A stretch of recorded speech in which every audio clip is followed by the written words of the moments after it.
Hey everybody, it's Mr. XStitch. It's only been 2 months since my last daily vlog, but I thought I'd swing by, do a bit of a catch up, see how you are. Shout out to Frosty for giving me a kick up the bum. It's been a hectic couple of months. To be honest, I've just literally last night finished the latest issue of XStitch magazine. Issue 23, the theme is Myths and Legends and it's corker.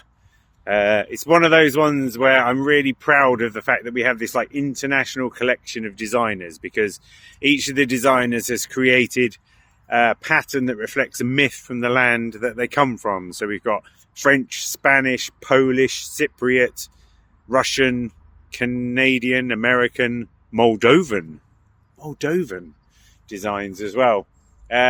And so that's out, so I've just got to market the heck out of that, and that's done, but that was a big weight off. And sometimes these days I just feel like things like YouTube, unfortunately at the moment, if I haven't got the headspace to do it, I'm not going to do something that's a bit half-assed. Instead, I'll make a random vlog down at the miniature railway and just talk off the top of my head. How are you all? Is everything going well? Around here, spring is coming. It's not too bad. Today is a good day for Flora. My youngest is getting her cast removed from her broken arm, so that time's flown by. Bless her. And she's done all right. It'd be nice to get back to normal, and then we'll just wait and see if it happens again sometime soon.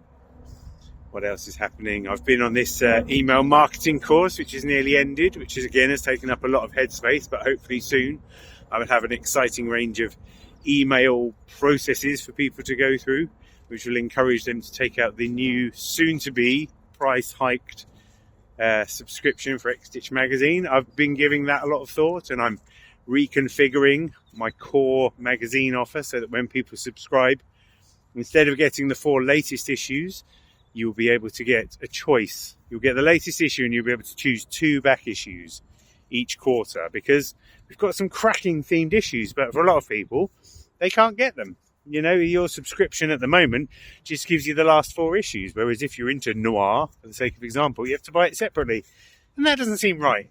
So I'm changing my perspective on that. I'm putting the prices up, I'm making it more flexible.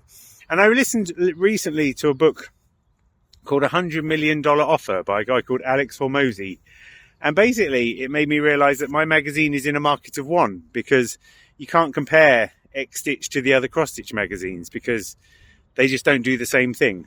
They commodify cross-stitch. They are on a race to give you the best, cheapest product. Whereas mine's not like that. Mine's to give you the best experience of cross-stitching and to give you cross-stitch you can be proud of.